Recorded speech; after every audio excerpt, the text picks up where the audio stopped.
Assalamualaikum warahmatullahi wabarakatuh. Apa kabar pengunjung setia? Semoga kalian baik-baik saja dan tetap dalam lindungan Tuhan.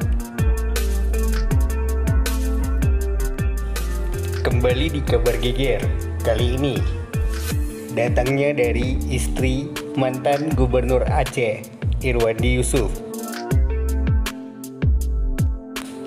Darwati Agani, legislator Dewan Perwakilan Rakyat Aceh, menyatakan agar masyarakat Aceh cerdas dan tidak termakan dengan isu-isu yang tidak benar atau hoax. Hal itu disampaikannya saat diwawancarai tim Geger pada acara Ngobrol Inspirasi di Aceh Barat. Berikut videonya untuk Anda. Selamat menonton. Terima kasih. Izin Bu untuk kegiatan pada siang kita pada waktu ya, alhamdulillah ya saya bisa ikut berpartisipasi di acara ngopi hari ini, ngobrol seputar opini, dan dengan tema yang menurut saya sangat penting untuk saat ini, di mana kita sedang menghadapi pandemi COVID-19.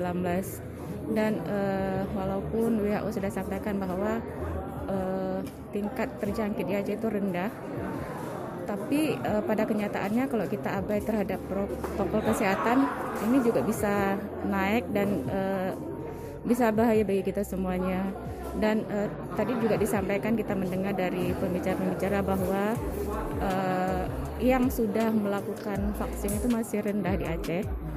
Itu juga data dari Kominfo. Nah, kenapa ini bisa terjadi? Mungkin karena masyarakat kita terlalu banyak mengkonsumsi berita-berita hoax, ya. Orang terlalu cepat men-share berita-berita yang salah, tidak melihat sumbernya dari mana. Begitu ada info yang menjelaskan tentang bahwa COVID itu tidak ada, vaksin itu tidak penting, orang cepat sekali men-share. Nah, mungkin pada kesempatan ini saya mengajak kita semua bahwa men-share berita-berita yang betul-betul nyata. Pemerintah sudah mengumumkan bahwa COVID itu ada, sudah melakukan berbagai hal, sudah menyiapkan dana yang begitu banyak, dan COVID ini nggak hanya di Indonesia saja, tapi di seluruh dunia. Jadi sampai kapan kita bisa terbebas dari COVID kalau masyarakat kita itu masih ada yang tidak percaya dan abai, ya. ini Ibu selaku dari DPR sendiri, ini apa gimana nih himbauan untuk masyarakat sendiri nih? Yang tentang apa maksudnya? Tentang COVID atau vaksinasi sendiri? Iya, saya selalu ya menghimbau, saya sering menggunakan media sosial bahwa pandemi itu betul-betul ada dan nyata. Jadi kita masyarakat ya harus pinter-pinter lah.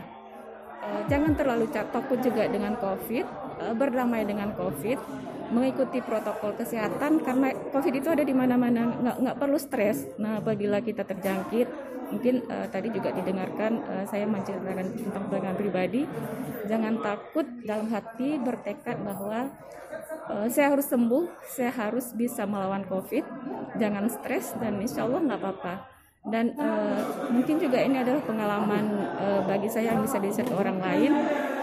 Saya cukup dengan isolasi mandiri 10 hari. Mungkin juga karena ikhtiar saya sudah melakukan vaksin yang sampai kedua kali. Jadi walaupun terjangkit, tapi tidak dalam gejala yang berat, cukup dengan isolasi mandiri. Bu, apa nih Bu pesan dan harapan Bu, atau ada nggak terobosan baru dari DPRK, mungkin dari pemerintah mungkin terhadap sejauh ini COVID yang sudah berjalan? Saya rasa nggak hanya DPR atau DPRK ya, kita semua itu harus bertindak, karena COVID itu sudah ada di mana-mana, sudah sampai ke semua kalangan. Jadi semua kita harus bertindak. Pemerintah sudah menyiapkan aturan-aturan, program-program, dan kita yang jadi masyarakat juga harus ikut apa yang sudah diterapkan oleh pemerintah. Kita diminta vaksin, ya kita ikut vaksin. Diminta untuk ikuti protokol kesehatan, kita ikut protokol kesehatan. Karena hanya itulah cara agar tercipta herd immunity, sehingga ke depan nantinya kita bisa bebas seperti ini.